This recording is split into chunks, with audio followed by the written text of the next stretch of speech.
Helios capital की समीर अरोड़ा ने CNBC आवाज के मैनेजिंग डायरेक्टर अनुज सिंघल से बाजार की आगे की दशा और दिशा पर खास बातचीत की। इस बातचीत में उन्होंने कहा कि भारत सालों से आउट परफॉर्म कर रहा है। इस बातचीत में समीर अरोड़ा ने वॉरेन बफे को भी सलाह देते हुए कहा कि भारतीय बाजारों में निवेश न करना उनकी गलती है। वॉरेन बफे को भारतीय बाजारों में पैसे लगाने चाहिए, सिर्फ अमेरिका में निवेश से बफे को नुकसान हुआ है। समीर अरोड़ा ने आगे कहा कि भारतीय बाजारों का मूड ग्लोबल बाजारों से अलग है। डाउ में गिरावट के बीच भारतीय बाजार फ्लैट रहे हैं। भारतीय रिटेल निवेशकों का रुख भी FIIs से अलग है। बाजार की खराब स्थिति में भी घरेलू निवेशकों ने मैच्योरिटी दिखाई है और डरे नहीं है। 3 से 4 महीने में फिर से FIIs की खरीदारी संभव है। समीर अरोड़ा का मानना है कि बाजार नए शिखर की तैयारी में है।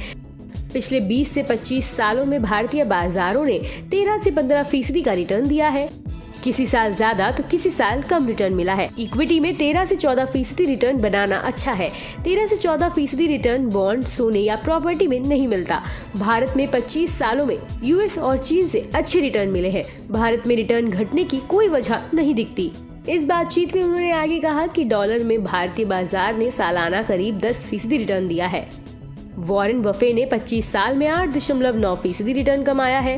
अमेरिकी बाजार ने इस दौरान 8% का रिटर्न दिया है। बाजार में सालाना 13 से 15% रिटर्न काफी अच्छा है। वॉरेन बफे को भारतीय बाजार में पैसे लगाने चाहिए, सिर्फ अमेरिका में निवेश से बफे को नुकसान हुआ है। बड़े बैंकों में बिकवाली के सवाल पर समीर अरोड़ा ने जवाब देते हुए कहा कि 2 से 3 सालों में HDFC बैंक लीडर नहीं रहा है। हालांकि HDFC बैंक का प्रदर्शन काफी अच्छा रहा है। HDFC बैंक में FIIs की करीब 3.5 अरब डॉलर की बिकवाली देखने को मिली है। उन्होंने कहा कि HDFC बैंक पर उनका भरोसा कायम है। IT का वैल्यूएशन कैसा है, इस सवाल का जवाब देते हुए समीर अरोड़ा ने कहा कि IT सेक्टर में उन्होंने भी बिकवाली की है। IT सेक्टर में आगे बड़ी ग्रोथ नहीं दिख रही है।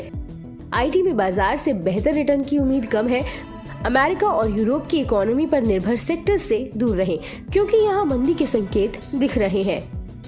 किन सेक्टर पर दाव लगाएं, इस सवाल का जवाब देते हुए समीर अरोड़ा ने बताया कि वो फाइनेंशियल सेक्टर में निवेश कर रहे हैं। होटल में भी अच्छी तेजी रही है। HDFC bank, ICICI bank, SBI, IndusInd bank और IDFC first bank Sameer Arora के कुछ पसंदीदा स्टॉक्स हैं। उनका मानना है कि बैंकों में दिक्कतें खत्म हो गई हैं। NPA की सफाई हो गई है। फाइनेंशियल सेक्टर अगले कुछ सालों में अच्छी ग्रोथ करेगा। ऑटो सेक्टर पर बात करते हुए समीर ने कहा कि उन्होंने ऑटो सेक्टर में निवेश नहीं किया है। ऑटो सेक्टर में तकनीकी बदलाव काफी ज्यादा होते हैं। इसके अलावा सप्लाई चेन में अभी तक दिक्कत बनी हुई थी। ऑटो सेक्टर में पुरानी डिमांड का मुद्दा रहता है।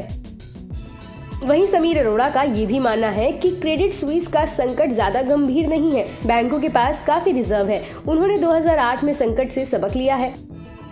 क्रेडिट स्विस संकट का बाकी सेक्टर्स पर असर नहीं होगा। बैंकों ने अपने रिस्क काफी कम किए हैं। वहीं मैन्युफैक्चरिंग सेक्टर पर बात करते हुए उन्होंने कहा कि भारत का मैन्युफैक्चरिंग सेक्टर दमदार है। एप्पल ने भारत में 1 अरब डॉलर का एक्सपोर्ट किया है। दुनिया के बड़े देश चीन का विकल्प तलाश रहे हैं। PLI स्कीम में काफी फायदा हुआ है। मैन्युफैक्चरिंग सेक्टर में ज्यादातर असेंबली वाले शेयर्स हैं। मैन्युफैक्चरिंग सेक्टर पर समीर अरोड़ा बेहद पॉजिटिव है। वहीं अगले 15 सालों में भारत में कैसे रिटर्न्स रहेंगे, इस सवाल का जवाब देते हुए समीर अरोड़ा ने कहा कि बड़े बेस पर भी रिटर्न आते हैं। अमेरिका में सालाना करीब 12% के रिटर्न मिले हैं। आगे भी भारतीय बाजार में 13 से 14% रिटर्न संभव है। हर साल एक जैसे रिटर्न्स नहीं मिलेंगे, लेकिन 13 से 14% संभव है। 2 महीने में अमेरिकी बाजार में अनिश्चितता खत्म होती हुई नजर आएगी। अमेरिका में गिरावट थमने से भारतीय बाजार और दौड़ेंगे। अगले साल भारतीय बाजार में अच्छी तेजी संभव है। बता दें कि मनी कंट्रोल पर दिए गए विचार एक्सपर्ट्स के अपने निजी विचार होते हैं। वेबसाइट या मैनेजमेंट इसके लिए उत्तरदायी नहीं है। यूजर्स को मनी कंट्रोल की सलाह है कि कोई भी निवेश निर्णय लेने से पहले सर्टिफाइड एक्सपर्ट की सलाह लें।